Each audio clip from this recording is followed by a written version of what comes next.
সুপ্রিয় দর্শক, আসসালামু আলাইকুম। সবাইকে স্বাগতম জানাচ্ছি আজকের গুরুত্বপূর্ণ সংবাদে। প্রথমেই জানিয়ে দিচ্ছি সংবাদ শিরোনাম।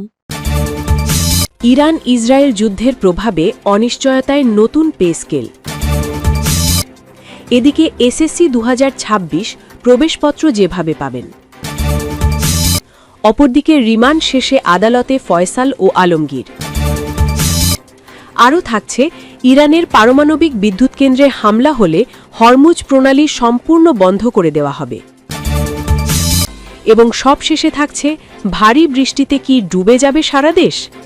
সব খবর সবার আগে জানতে আমাদের ইউটিউব চ্যানেলের সঙ্গেই থাকুন। ভিডিওগুলো মিস করতে না চাইলে এখনই আমাদের ইউটিউব চ্যানেল সাবস্ক্রাইব করুন এবং বেল বাটন ক্লিক করুন। বেল বাটন ক্লিক করার ফলে আপনার স্মার্টফোন বা কম্পিউটারে স্বয়ংক্রিয়ভাবে ভিডিওগুলোর নোটিফিকেশন পৌঁছে যাবে। এখন চলুন বিস্তারিত দেখা যাক।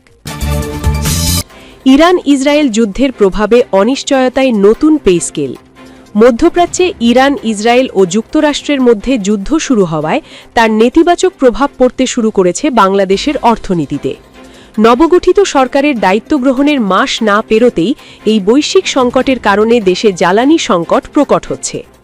একই সঙ্গে সরকারের রাজস্ব ঘাটতি 60,000 কোটি টাকা ছাড়িয়ে যাওয়ায় বড় ধরনের অর্থ সংকটে পড়েছে প্রশাসন। রাজস্ব ঘাটতি ও ধীর গতিনীতি। দেশের বর্তমান অর্থনৈতিক পরিস্থিতি বিবেচনায় নতুন জাতীয় পে স্কেল বাস্তবায়নের ক্ষেত্রে ধীরে চলো নীতি গ্রহণ করেছে সরকার। ফলে সরকারি কর্মকর্তা কর্মচারীদের দীর্ঘ প্রতীক্ষিত এই পে স্কেল কার্যকর হওয়া নিয়ে চরম অনিশ্চয়তা তৈরি হয়েছে।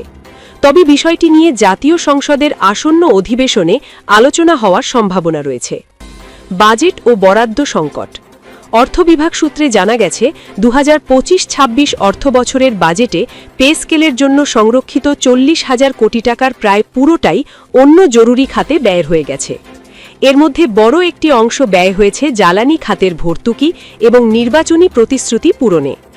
ব্যয়ের পরিসংখ্যান অনুযায়ী জ্বালানি ভর্তুকিতে ব্যয় হয়েছে 24,000 কোটি টাকা, কৃষকদের ঋণ সহায়তা ও সামাজিক সুরক্ষা কর্মসূচিতে দেওয়া হয়েছে 15,000 কোটি টাকা, ফ্যামিলি কার্ড প্রকল্পের জন্য খরচ হয়েছে 38 কোটি 7 লাখ টাকা। সব মিলিয়ে সংরক্ষিত 40,000 কোটি টাকার মধ্যে 39,008 কোটি 7 লাখ টাকাই খরচ হয়ে গেছে। বর্তমানে এই খাতে অবশিষ্ট রয়েছে মাত্র 961 কোটি 93 লাখ টাকা, যা দিয়ে বিশাল অঙ্কের নতুন পে স্কেল বাস্তবায়ন করা প্রায় অসম্ভব। নতুন পে স্কেলে যা আছে। প্রস্তাবিত নতুন পে স্কেলে 20টি গ্রেডে বেতন কাঠামোর সুপারিশ করা হয়েছে। এতে সর্বনিম্ন 20,000 টাকা এবং সর্বোচ্চ 1,60,000 টাকা বেতনের প্রস্তাব করা হয়েছে। হতাশায় সরকারি কর্মচারীরা। বর্তমান পরিস্থিতিতে বিপুল অর্থব্যয় প্রয়োজন এমন পে স্কেল বাস্তবায়ন করা বাস্তবসম্মত নয় বলে মনে করছে অর্থ বিভাগ। এমন খবরে সরকারি কর্মকর্তা কর্মচারীদের মধ্যে হতাশা বিরাজ করছে। তবে তারা আশা করছেন, পূর্ণাঙ্গ না হলেও অন্তত আংশিকভাবে হলেও সরকার নতুন পে স্কেল বাস্তবায়নের উদ্যোগ নেবে। এদিকে এসএসসি 2026 প্রবেশপত্র যেভাবে পাবেন। 2026 সালের মাধ্যমিক স্কুল সার্টিফিকেট পরীক্ষার প্রস্তুতি শেষ পর্যায়ে নিয়ে এসেছে শিক্ষা বোর্ডগুলো। ঢাকা শিক্ষা বোর্ডের সর্বশেষ ঘোষণা অনুযায়ী আগামী 5 ও 6 এপ্রিল কেন্দ্র সচিবদের হাতে পরীক্ষার্থীদের প্রবেশপত্র হস্তান্তর করা হবে। বোর্ড কর্তৃপক্ষ সংশ্লিষ্ট কেন্দ্র সচিবদের নির্দিষ্ট সময়ে প্রবেশপত্র সংগ্রহের জন্য বিশেষ নির্দেশনা দিয়েছে। বিতরণের সময়সূচি। কেন্দ্র সচিবরা সংগৃহীত প্রবেশপত্রগুলো আগামী 7 এপ্রিল তাদের নিজ নিজ কেন্দ্রের অধীনস্থ শিক্ষা প্রতিষ্ঠানগুলোতে বিতরণ করবেন। জেলার ভিত্তিতে সংগ্রহের তারিখগুলো নিচে দেওয়া হল। 1-5 এপ্রিল ঢাকা মহানগর, ঢাকা জেলা, গাজীপুর ও টাঙ্গাইল জেলার কেন্দ্র সচিবরা প্রবেশপত্র সংগ্রহ করবেন। 2-6 এপ্রিল নারায়ণগঞ্জ, মুন্সিগঞ্জ, নরসিংদী, ফরিদপুর, রাজবাড়ী, শরীয়তপুর, মাদারীপুর, গোপালগঞ্জ, মানিকগঞ্জ ও কিশোরগঞ্জ জেলার সচিবরা প্রবেশপত্র গ্রহণ করবেন। সংগ্রহের শর্তাবলী। বোর্ড জানিয়েছে, কেন্দ্র সচিব নিজে অথবা তার অনুমোদিত কোনো শিক্ষক ব্যতীত অন্য কোনো প্রতিনিধিকে কোনোভাবেই প্রবেশপত্র দেওয়া হবে না। তথ্য সংশোধন ও জরুরি নির্দেশনা। প্রবেশপত্র হাতে পাওয়ার পর প্রতিটি শিক্ষা প্রতিষ্ঠানের প্রধানকে পরীক্ষার্থীর নাম, বাবা মায়ের নাম, রোল ও রেজিস্ট্রেশন নম্বর গুরুত্ব সহকারে যাচাই করতে বলা হয়েছে। কোনো ভুল বা ত্রুটি পাওয়া গেলে তা সংশোধনের জন্য 8 এপ্রিল থেকে 19 এপ্রিলের মধ্যে মাধ্যমিক শাখার উপপরীক্ষা নিয়ন্ত্রকের কাছে আবেদন করতে হবে। নির্ধারিত সময়ের মধ্যে ভুল সংশোধন না করার কারণে পরীক্ষার হলে কোনো শিক্ষার্থী সমস্যায় পড়লে তার সম্পূর্ণ দায় সংশ্লিষ্ট শিক্ষা প্রতিষ্ঠান প্রধানকে নিতে হবে বলে কঠোর সতর্কবার্তা দিয়েছে শিক্ষা বোর্ড। অনাকাঙ্ক্ষিত পরিস্থিতি এড়াতে সঠিক তথ্যের বিবরণ স্পষ্টভাবে উল্লেখ করে দ্রুত আবেদন জমা দেওয়ার পরামর্শ দেওয়া হয়েছে। অপরদিকে রিমান্ড শেষে আদালতে ফয়সাল ও আলমগীর। ইনকিলাব মঞ্চের প্রবক্তা শরীফ ওসমান হাদি হত্যা মামলার প্রধান অভিযুক্ত ফয়সাল করিম মাসুদ এবং তার সহযোগী আলমগীর হোসেনকে রোববার ২২ মার্চ কলকাতার বিধাননগর আদালতে তোলা হয়েছে। এর আগে ১৪ দিনের পুলিশ রিমান্ড শেষে আইনি প্রক্রিয়ার অংশ হিসেবে তাদের শারীরিক পরীক্ষার জন্য বিধাননগর হাসপাতালে নিয়ে যাওয়া হয়েছিল। গ্রেফতার ও রিমান্ডের প্রেক্ষাপট: গত ৮ মার্চ পশ্চিমবঙ্গের বনগাঁ এলাকা থেকে পশ্চিমবঙ্গ পুলিশের স্পেশাল টাস্ক ফোর্স এসটিএফ এই দুই আসামিকে গ্রেফতার করে। হাদি হত্যা মামলায় তাদের সংশ্লিষ্টতার প্রাথমিক প্রমাণ পাওয়ার পর স্থানীয় আদালত তাদের ১৪ দিনের পুলিশ রিমান্ডে পাঠিয়েছিল। রিমান্ড চলাকালীন তাদের কাছ থেকে গুরুত্বপূর্ণ তথ্য পাওয়ার দাবি করেছে তদন্তকারী কর্মকর্তারা। হত্যাকাণ্ডের বিবরণ: বাংলাদেশে ত্রয়োদশ জাতীয় নির্বাচনের তফসিল ঘোষণার পরদিন গত ১২ ডিসেম্বর শুক্রবার রাজধানীর পুরানা পল্টনের বক্স ক্যালভার্ট সড়কে এক নৃশংস হামলার শিকার হন শরীফ ওসমান হাদি।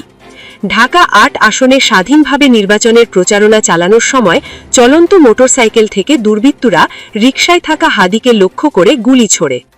একটি গুলি তার মাথার ডান দিক দিয়ে ঢুকে বাম পাশ দিয়ে বেরিয়ে যায়।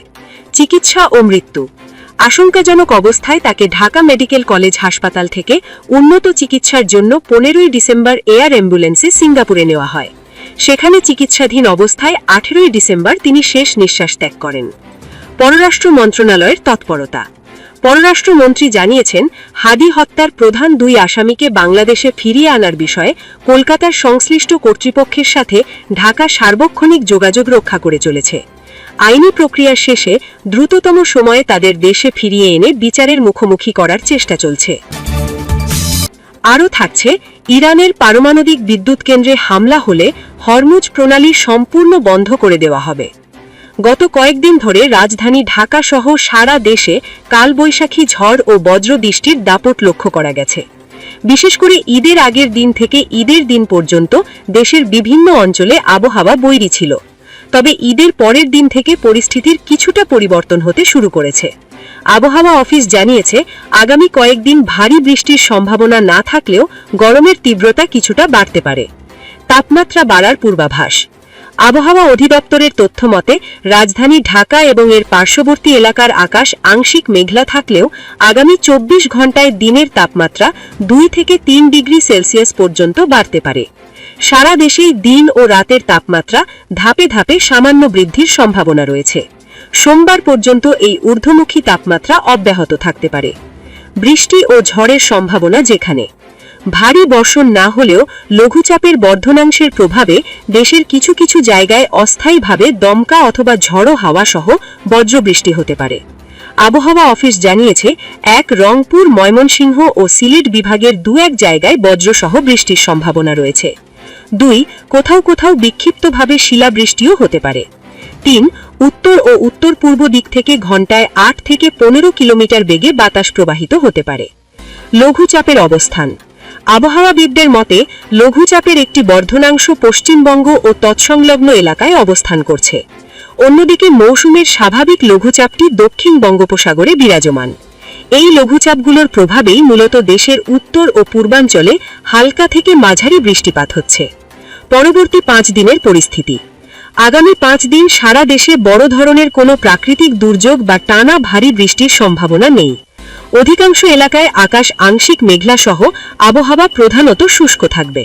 তবে ৫ দিন পর অর্থাৎ আগামী সপ্তাহের শেষের দিকে বৃষ্টিপাতের প্রবণতা আবারও বাড়তে পারে বলে ধারণা করছে আবহাওয়া অফিস। এবং সবশেষে থাকছে, ভারী বৃষ্টিতে কি ডুবে যাবে সারা দেশ? ইরানের পারমাণবিক বিদ্যুৎ কেন্দ্রে হামলা হলে হরমুজ প্রণালী সম্পূর্ণ বন্ধ করে দেওয়া হবে বলে কঠোর হুঁশিয়ারি দিয়েছে দেশটির ইসলামিক রেভলিউশনারি গার্ড কোর। একই সঙ্গে ওই কেন্দ্রগুলো পুনর্নির্মাণ না হওয়া পর্যন্ত এটি খুলে দেওয়া হবে না বলে জানানো হয়েছে।